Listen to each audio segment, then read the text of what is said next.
You've heard his voice all over the Atlanta airwaves. What's up, DJ Sturgis? What's happening? What's happening? It was what, my junior year of high school, Morrow High School. She said Clayton County School spelled her. I was sitting in like a business class, I think. It was in a vocational building.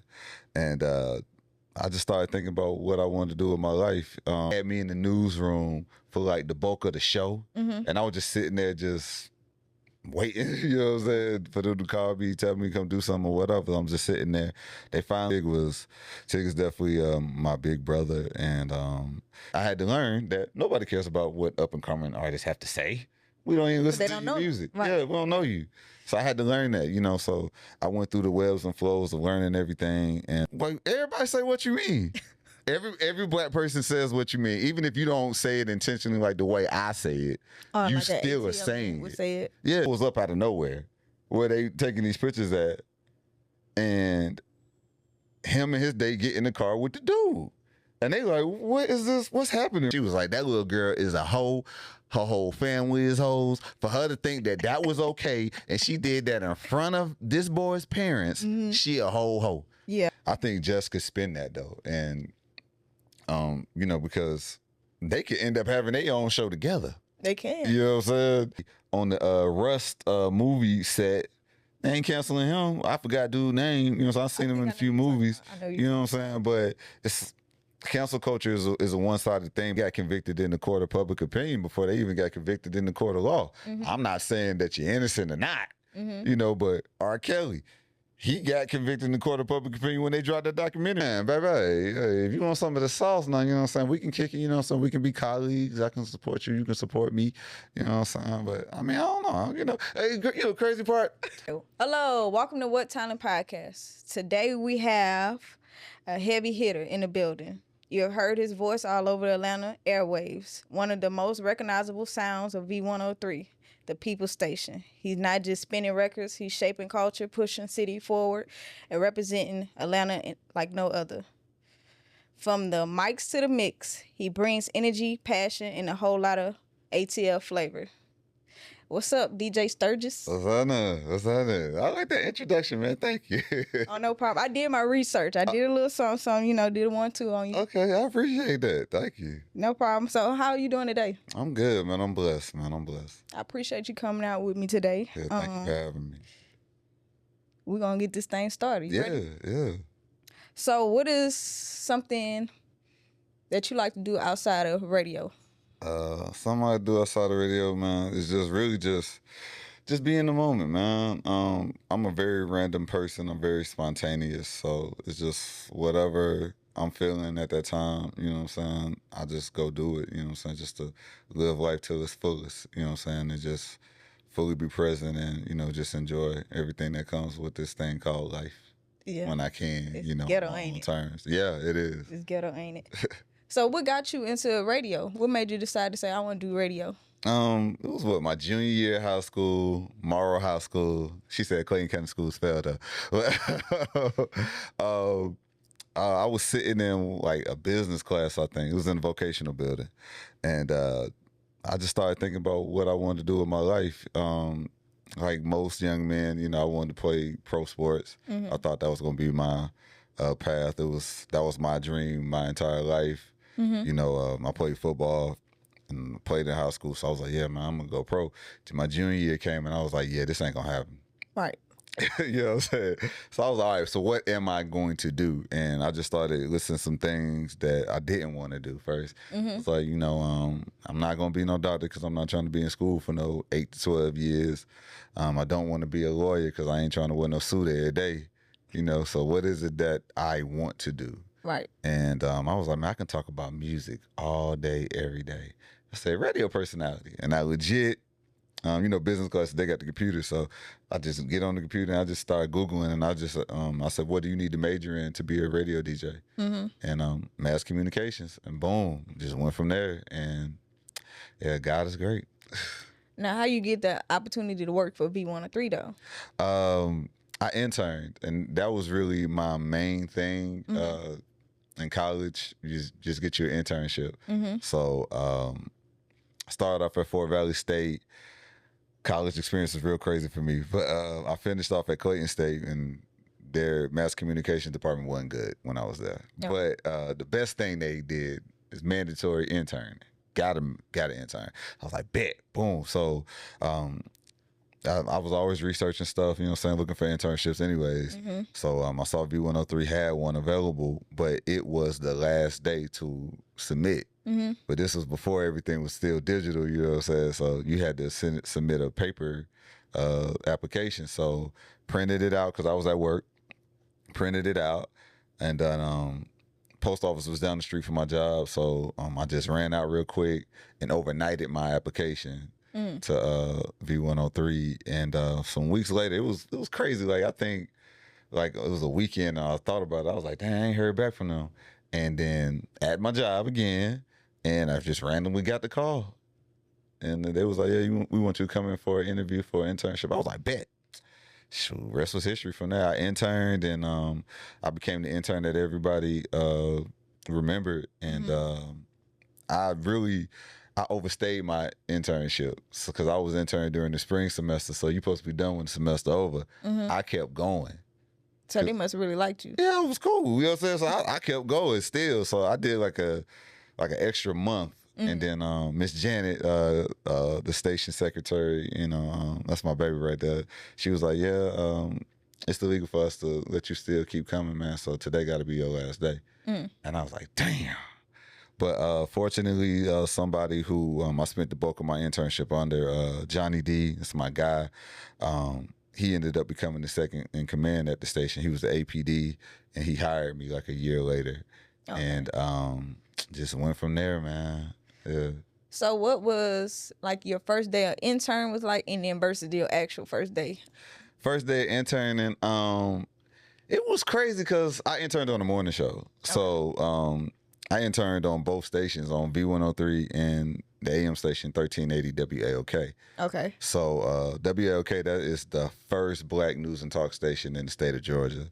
So I was just, you know, going back and forth because we were the same company, right down the hall from each other. But my first day, they had me in the newsroom for like the bulk of the show. And I was just sitting there just waiting, you know what I'm saying, for them to call me, tell me to come do something or whatever. I'm just sitting there.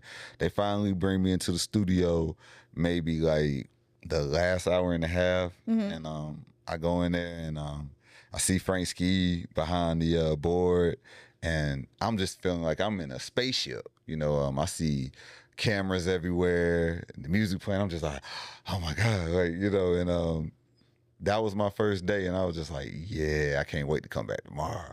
You know, so that was my first day as an intern. My first day being hired, it was like just reuniting with everybody. You know what I'm saying? Because when I got hired, I think it was like 7 interns, former interns, that got hired with me. So we all interned at different times. One of them actually interned during the same time I did. You know, so it was cool. We was all right, man. We here. You know what I'm saying? So we was up, man. We was ecstatic. You know what I mean? So first day, it was good. It was good. Still remember that day. So I did some research, and I saw that you was like a producer on a Big Tig show. Is that correct? Yeah. When you first get hired in radio, especially entry level, you're just a board op. So you're just somebody who just runs the board. Mostly it's not going to be on a big show.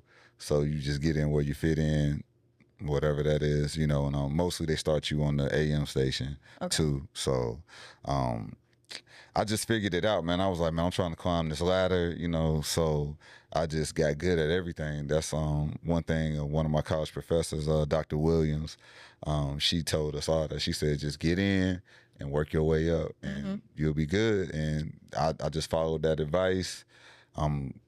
Ended up being the main producer on the Rashad Ritchie show on 1380 WLK.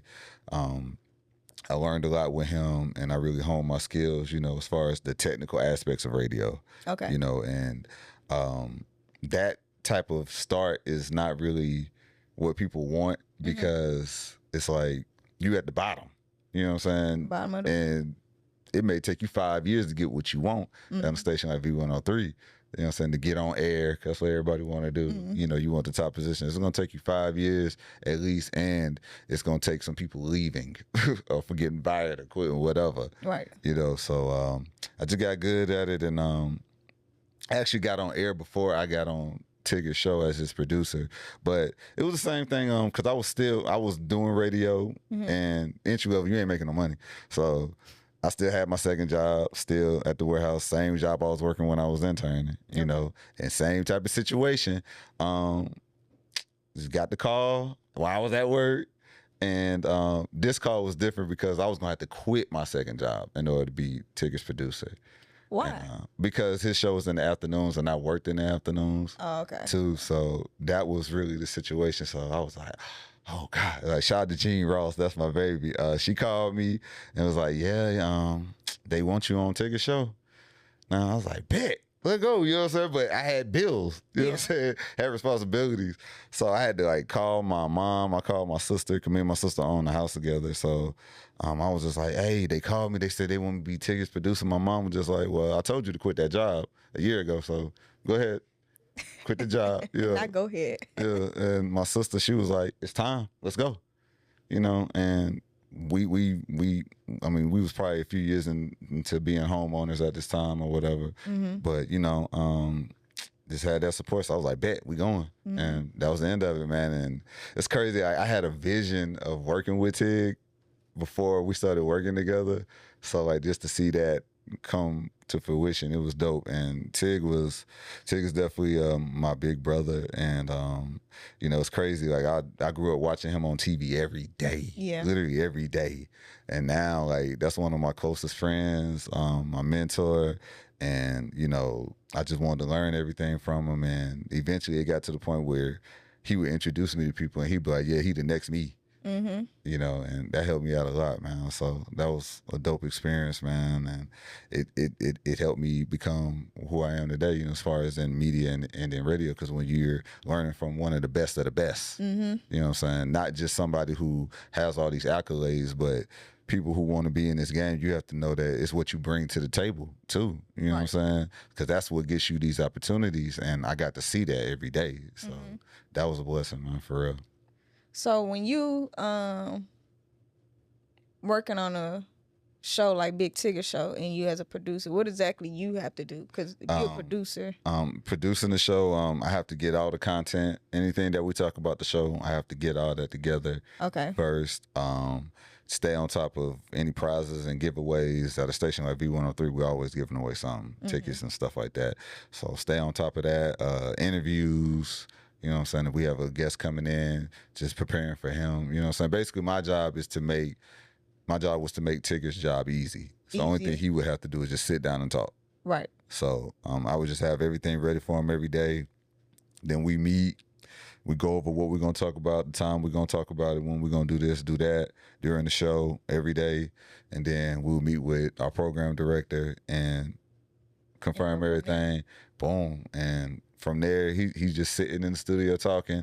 I'm running the board, making sure the music and commercials get played, making sure we go to our breaks on time, because media is all about time, and terrestrial media, it's all about time. And so, you know, you got to go into your commercial break at a certain time and everything. So just basically I had to do everything to make his job easy. Okay. Yeah. So when you decide to do something else, like you want to step outside of radio, how you gonna move about that? Cause I'm already doing it. Already doing it, man. Thing about working in media, no matter if you're working independently or if you're working for a major network, major brand, you're still working for yourself. Okay. So, you just get to it. Just get to it, because in this game, you have to talk to people, you got to meet people, you got to network. So, you know, you got to be prepared to pivot, because if you don't, then you're going to be forced to pivot. Right. You know what I'm saying? So I just went to it, you know, because like you got to strike when you got those ideas. You got to start just putting it in motion in some type of way. Right. You know, just so you can make it come to fruition. So my next thing is film, you know, so I always wanted to be in TV, you know, as well. I have like 3 shows I'm working on right now. One show I'm getting ready to pitch in a few months. You know, I feel very excited about it. And the best part about the things I'm creating is I'm not trying to make myself the star. You know what I'm saying? The show I'm about to pitch, I'm not even the host of the show. I'm just the creator and executive producer. When I first came up with the show, I never wanted to be the host. I just said, I'm going to be the host if I have to be. Okay. You know, just to keep it going, you know, but,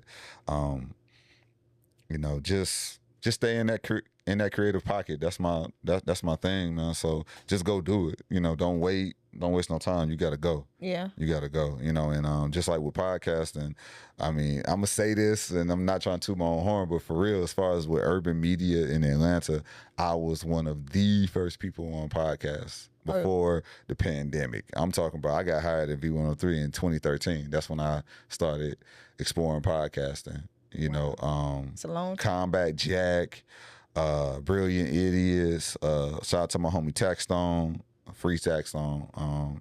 He had his podcast. The Reed was out then too as well. It wasn't a lot. It was just audio. It wasn't even video like how we had these cameras and stuff like that. Right. It was just audio, you know. And I was one of the first people doing that. And I started doing podcasting. And my first podcast, I called it the Stash Box. So I would interview up and coming artists. You know, and you know, everybody is an artist, yeah, you know. And I had to learn that nobody cares about what up and coming artists have to say. We don't even listen to your music. Right. Yeah, we don't know you. So I had to learn that, you know. So I went through the webs and flows of learning everything, and you know, trial and error. You know, I can't say that anything was a failure. I don't see it as a failure. I learned, you know what I'm saying? And I was able to just keep going. But you know, I wish I had created something that I have now. You know, like you've been on my podcast, you know, Sauce TV. I wish I had created that back then, but I didn't know what I know now. Yeah. You know what I'm saying?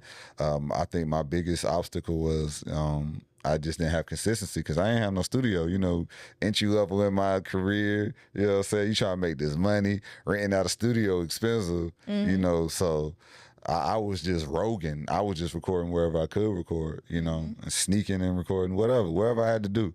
I just went on and did it, but it caused a consistency issue with me. But hey, you know, God is good. God will still get you where you need to go. So, you know. You got to be consistent with yourself. Yeah. You could take yourself serious. Everybody else going to take you serious. Absolutely. That's right. I meant to ask you, what you get your saying what you mean from? What you mean? I think I came up with what you mean, like, pandemic or right before the pandemic, I think. Okay. What you mean is like the black people's forget about it. You know how Italian people say forget about it. Like that, you know, like everybody say what you mean. Every black person says what you mean, even if you don't say it intentionally like the way I say it. You like still are saying it. Say it. Yeah, yeah, you're still saying it. So I just took it. I was just like, bro, I really do be saying this a lot, you know. And you know, as you grow in the game and you're building your brand, you have to, you know, come up with your own slogans and all this stuff like that. You know, and just what you mean, it was just something that just stuck. You know what I'm saying? Because it could be good, it could be bad, it could be indifferent. Yeah. You know, it's just, you know. It's like you could be smoking weed and be like, damn, is that what you mean? Yeah. Shoot, or somebody got you twisted, somebody got you bent. Like, what you mean? You know, so it's always something. So I just took it and ran with it, and I just made it my own, you know, and from there it just grew, you know what I'm saying? So thank God he gave me that. Yeah, what you mean? Yeah, for real, what you mean? What is the craziest request call you ever had? Okay, so we get a lot of those. I can't say really I have the craziest one because like sometimes you got people who listen to the radio all day, you know what I'm saying? And they'll call up there all day, you know. A lot of them cool though, even though they be coming off the wall sometimes, a lot of them are cool. The craziest call I think I have ever gotten in radio. Because think about me with radio, and this is one reason why I'm very good at what I do, is because I know how to make you call in and react to whatever I'm talking about. So a random one I could probably think of, like last year, prom season. I seen this on Instagram. It was on Reddit, I think, too. But so it was a high school kid. He went to the prom. Mm-hmm. And, you know, these kids, they do their photo shoots before prom. They meet in this random location, got the car and all that stuff. Right. So him and his date, they do that, right? Mm-hmm. They parents there and all that. Well, his parents was there at least. So the parent wrote this too. So a random guy just pulls up out of nowhere where they taking these pictures at, and him and his date get in the car with the dude. And they like, what is this? What's happening right now? You know what I'm saying? Yeah. Because they had already planned all this stuff out. So they like, who is he? You know, so they end up riding, huh? Was it the girl daddy or something? No. It was her. I'm going to get you there. Oh, So, snap. So they go to the prom, and prom's over. Mm-hmm. Dude looking for his date. So he calling like, yo, where you at? You know what I'm saying? And she leave with the dude that pulled out. Wild, right? Yeah, what was that about? Exactly. So that's why the parent had posted the whole story talking about what happened. So I talked about it on the radio, and people was calling in like crazy. But then out of nowhere, I don't know if this was the girl. I'm thinking this probably was the girl. It may have been somebody close to connect to the girl. Because, you know, people tell on themselves all the time. This girl gonna call in and say, that's not what happened. It didn't happen like that. So I was like, what happened? She was like, I can't say. I said, you just told on yourself now. Because what you calling in, I didn't even know who you were. Right. But you called in and told me what? You know what I'm saying? It was just like, that was one of the craziest ones. So I'm like, how you call in and tell on yourself? You know, and then it's like you made this whole situation look worse, because if it wasn't like that, what was it like? Yeah. You could have said, hey, I told him I was leaving with him. Or me and my date to the prom were just friends. Me and dude that I left with, that's somebody I'm really kicking it with. You could have said whatever. Or you could just took him to prom versus going to take a picture with him. Hey, you wasting people's time. Time and money, energy and all of that. So that was definitely one of the craziest calls I've gotten. But, you know, in this media game, you always gonna get something crazy. But the way I would have probably chumped off on air. Nah, I ain't got to. I don't have to chump you up, because you just told on yourself, and that's what I told her. You told on yourself. I have nothing to say now. You look bad. Here we go. Boom. And it was calls calling. One lady called in. She was like, that little girl is a hoe. Her whole family is hoes. For her to think that was okay, and she did that in front of this boy's parents, she a whole hoe. Yeah. I'm like, damn. All right. Hey, y'all. I need y'all to do me a huge favor. Can y'all like, comment, and subscribe and share my channel, What Talent Podcast? How do you feel about the whole Just Hilarious and Lauren LaRosa situation? That happens a lot. I think it happens in any type of environment, no matter if it's media or not. I can say I've seen that happen. I've even had certain things like that happen to me too in this situation. But I feel like you usually have to be confident within yourself. And that's like the craziest thing I had to learn in media and just being in this game in general is like, you can meet somebody that's so successful, but they may have some type of insecurity issue, and you'll be like, you got the money, you got the accolades, and you feel about me? Yeah, like you feel some type of way about me. Like that's crazy. Especially, you know, like with Jess, she has more skin in the game. You know, she built her own brand up, which is how she got on the Breakfast Club in the first place. Right. You know, like Lauren LaRosa, she kind of did the same thing I did. Went to college and just got in the game and just like, no, I'm just gonna show y'all how great I am. You know what I'm saying? And that's a situation where I think Jess could spin that though, and you know, because they could end up having their own show together. They can. You know what I'm saying? Because, you know, like Jess, she comes through with her commentary. You know, she's a comedian, of course. Right. You know, and comedians have always had long tenures in radio. Like every morning show basically had a comedian on there anyways. Yeah. So I think Jess could spin that to her advantage, you know. But Lauren LaRosa, she ain't got to say nothing at all. I mean, they had their back and forth on the show. And look at Lauren LaRosa now. She's still doing the show. She's showing up to the Diddy trial, giving live updates. You know, they can't film it, so she's actually tweeting all this stuff out. You know, and she's looking good while she's doing it. She pushed herself to the forefront of the industry, and that's such a hard thing to do because I got like 11 years in the game. And I look at my generation, everybody who came in, especially in the city of Atlanta. Okay. A lot of us are still trying to get those big opportunities. Any one of us would have took that same job that Lauren Rosa got. Yeah. We would love to have that. But look how she has pushed us up to the front of the game now, because a lot of us, especially being in a major market like Atlanta, you're still behind the OGs and the pioneers. We're still behind the people that all these brands and businesses made their money off of, you know. And I had to tell a lot of my my colleagues that, you know, who in the same generation as me, is like, yo, like the reason why we're not getting those is because this is who they made their money with. And being at V-103, you get to see that. You know, like you get to see why they are those people, but you also see that they really built up what we see as urban media. They built that up off of these individuals, the Frank Skis, the Big Tiggers, the Greg Streets, Rashawn Ali, Wanda Smith, rest in peace to Wanda Smith. So Joyce Littell, you know, Larry Tinsley. I would love to live like Larry Tinsley when I get to that age, you know what I'm saying? Make that much money and work one day a week, count me in. You know, so to see her do that, and she did it her own way. She did it naturally. She didn't, you know, backdoor nobody. You know, hey, like sauce dripping. That's another slogan I got. You know, let your sauce drip. She did that. So I salute it. I applaud it every day. And I think if Just Hilarious wants to do herself a favor, she can spend it to her advantage, because they can do a whole bunch of content on like with each other. So did you see the Boys Mind video they did together?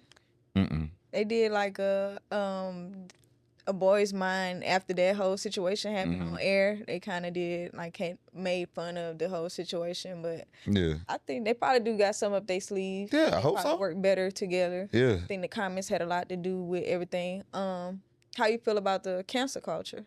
Cancel culture. I don't even believe in cancel culture at all. Why you don't? Because it's one-sided. How you figure that? Because cancel culture really only applies to, in large measure, black celebrities. Well, yeah, true. Yeah, I mean, like, dude killed somebody on the Rust movie set.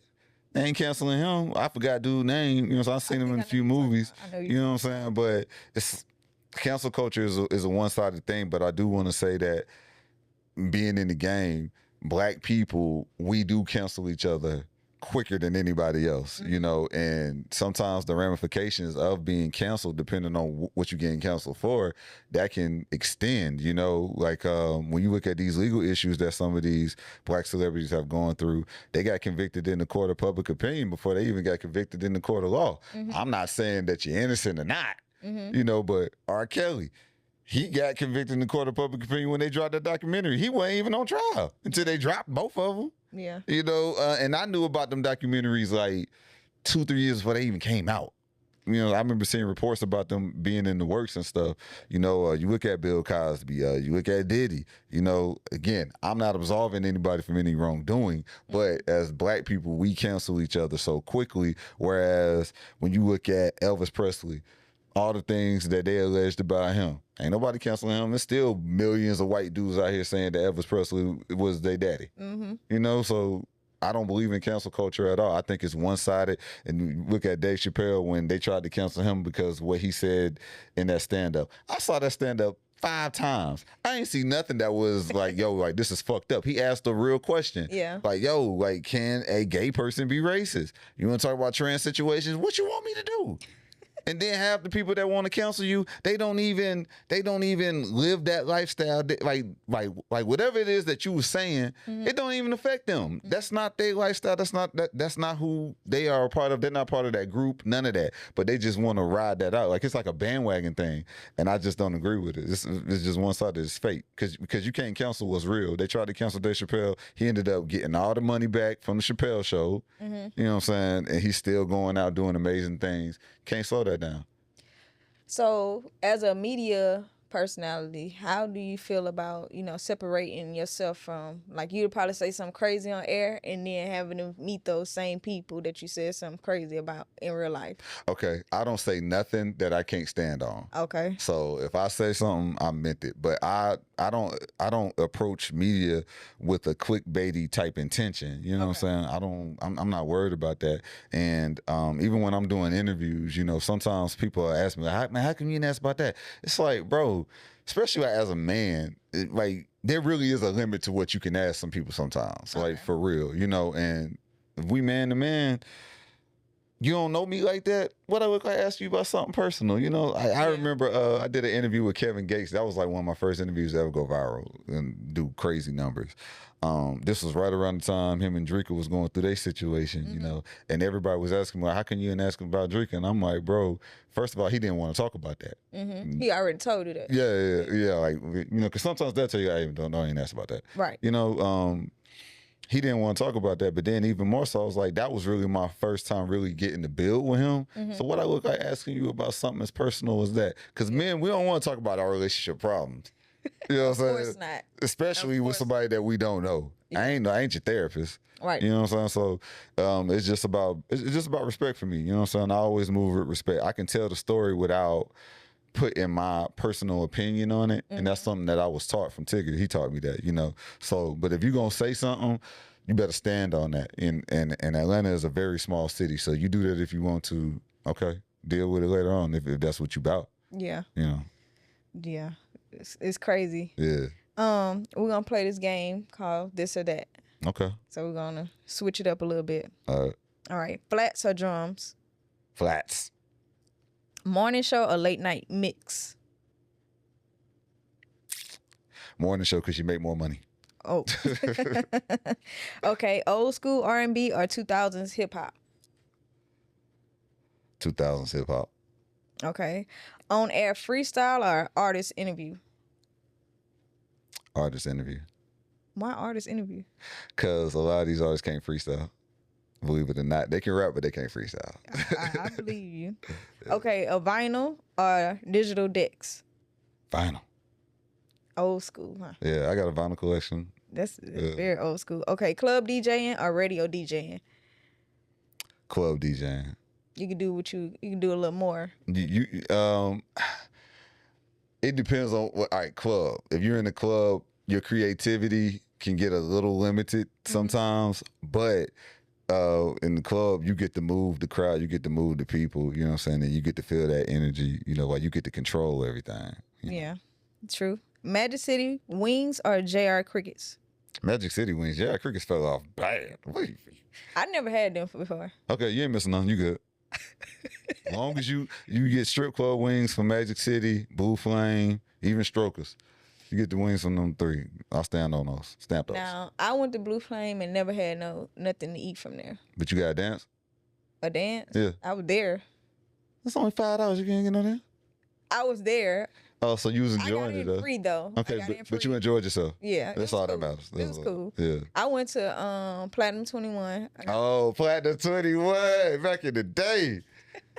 It was cool there too. I got food from there. And I went to Onyx. Now Onyx, I feel like they was too bougie a little bit. Yeah. Like if you're gonna be a stripper, go ahead and do what you gotta do. Yeah. So peach cobbler or banana pudding? Peach cobbler. Of course, we in Peach State. I don't know what zone you from, and I don't know zones like that. So zone 6 or zone 4? Neither. Zone 6 is east side. Zone 4, that's Adamsville.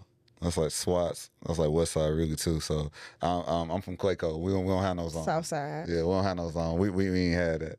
That's what I should have said. Yeah, Zone 3 is the closest zone to us. That's College Park. Okay.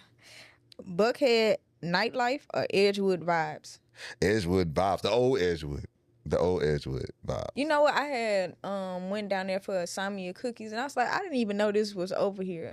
Off of Edgewood. Man, if you take it back to the old Edgewood with the department store, bro, monumental times, man. It used to be lit every night on Edgewood. Like now, it's just really just transplants and out of towners now though, and young niggas too. So. Yeah. Not you calling people transplants. Yeah, that's what they are. But you got to think about it. The whole state of Georgia is full of people that's not from here. Okay. So where are the original ATL? They go to the local spots now. We're going back to the local spots. Like the east side, one of the local spots that everybody goes to is the spot. It's called the spot. You know what I'm saying? South side, same thing. You know, South side got so many places jumping. You know what I'm saying? You want to look at VVS. You want to look at some of the lounges. Harold's even on the south side is like a spot. You know what I'm saying? Yeah. 1942 Social, a place I DJ at. The Chill Spot, another place I DJ at, Southside. It's like we go to the local spots now because it ain't no clubs, really. Yeah. So riding through the city or posted up on the block? Riding through the city. Post up on the block for shit. Oh, I'm in my 30s. I ain't posted up on the block nowhere. Atlanta summer or Atlanta winter? Summer. Easy. Oh, yeah, for sure. Yeah. Trap beats or soulful samples? Soulful samples. Okay. You get the best bars off of those, you know what I'm saying? Okay. Yeah. T.I. or Jeezy? And that's crazy. All right. Tip is my man. Jeezy, my man. I'm going to say Jeezy. And the reason why I'm going to say Jeezy is because his impact that he had, because they both dropped basically at the same time in Atlanta. Okay. But Jeezy's impact, his run was way different because he really had the streets. And like he really had the streets all through the South. Like I remember when Trap or Die dropped, they played the whole album on the radio. Mm-hmm. And then I was on Mount Zion Road. These dudes was in a truck, like SUV. They get out the truck, middle of Mount Zion Road, like right by the movie theater, at the light, and they just turning up the Jeezy. You know what I'm saying? T.I., his run was, I compare T.I.'s run to Mike Vick's career. Neck and neck. Well, I'm trying to figure out how is it neck and neck. It's neck and neck because unfortunately their careers were affected due to prison stints, and we missed a lot from T.I. because he went to jail twice and he was fighting case too. You know what I'm saying? Yeah. So I compare his career to Mike Vick's though, but it's still amazing though. Still amazing. Okay, so you picked Jeezy. Okay, yeah. Outkast or Goody Mob? Outkast. Andre 3000 is my favorite rapper of all time. Yes, Outkast. Shout out to Big Boy too, man. That's my dog. Okay, if you had one thing to tell somebody that wanted to be in the media life, what would you tell them? You better have another hustle. You better have another hustle. It's the media game has changed drastically. It started during the pandemic, and it's just been trickling down more and more and more. There's not a lot of jobs in media at all. So, something I heard from Griffey 2K when he was doing the A-Team, the morning show on Hot. He would always say like only 1% to 2% of the world's population makes it into the entertainment media industry, you know, and I was in college at the time. I heard that, and I was like, okay, I'm still gonna go do it because I'm gonna be in that small percentage. Right. By the grace of God, I am still here. I'm here, still here, but it's so hard to get into the game now. So if you really want to be in media, you really got to have your own thing going. You know, you got to be independent. You got to be independent anyways, but you really have to just go build yourself up now. And you definitely need to have another hustle because it hits you during your career where it's like, yeah, I see how this could end for a lot of people. So I need to find another source of income, passive income come up to have, you know. And I think now it's like you need to start off with that. Okay. Start off having that passive income, whatever that is, just so you can stay above water, you know what I'm saying? Because again, majority of the kids, it's graduation season right now. A lot of kids, they have aspirations of doing this. They ain't gonna get in. Ain't that they not talented, nothing like that. It's the fact that ain't no jobs. Yeah. So what you gonna do? You think podcasting took a lot away the jobs? No. Podcasting didn't take away a lot of jobs. Podcasting was a bubble that burst. Drastically. People got into podcasting just because of the pandemic. They were sitting down. And then podcasters started taking their podcast visual. You know what I'm saying? Again, before it, everything was audio. Joe Budden included. You know what I'm saying? So I think Joe Budden's probably one of the first podcasts to actually do visuals for his podcast. So really? For real, him, 85 South Show, they started off doing visuals, 85 South Show. So, you know, and they got, like, by the time the pandemic hit, they was already 7 years into the game. You know what I'm saying? So I don't think that podcasting hurt the game. I think everybody thought that, oh, well, yeah, we're going to start a podcast, you know, this other dumb shit. And then, you know, we're going to have these clips and we're going to go viral on social media and all this other shit like that. It's like, y'all start a podcast and then make no money off of it. Y'all don't even know what you're doing and anything like that. So I don't think podcasts had any effect on it. It was more so that people's listening habits and watching habits changed. Yeah. Kids don't watch TV. They watch YouTube. You know what I'm saying? So that's the issue right there. Yeah. You know, I mean, thankfully in radio, shout out to Ryan Cameron, he said this, as long as they're making cars, I'm gonna always have a job because they putting the radios in the car. You know what I'm saying? It's just that these kids, they don't go home and turn on the radio. You know what I'm saying? They go on and just turn on YouTube and just call it that. So, you know, like just people's habits and and what they tune into is just different. And if you're gonna be in this industry, you have to know how, for one, to direct people to you, but you also have to get with the times though, because you got to meet people where they at. Right. You know what I'm saying? So how do you do that? You got to figure that out, and then you got to go monetize it. Yeah. Can you let the people know where they could find you? Anything you got coming up? You can find me at DJ Sturgis. Yes, that is my real name. DJ Sturgess on all platforms. Got a lot of major things coming up. I discussed the TV shows, you know, so I'm working on. Got the podcast, Sauce TV. Jayla Young was on there because she went viral off some stuff that she said over here. You know, we had a great conversation. You know, Jayla though, man. You know, so like you was way more loose on my podcast though.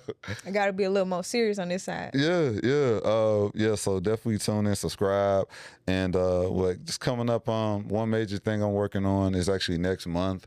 My first football camp. I didn't play football beyond high school, but I got back into football a few years ago, and I did a collab with a football brand, Phenom Elite, dropped my own football glove, and I sponsored some teams with it, and I just made more connections in the football world from there, and so I've been doing a glove giveaway every summer for like 4 years now. You know what I'm saying? But this year, I wanted to do something for a young man that's from Clayton County, Daylon Jackson, from Drew High School.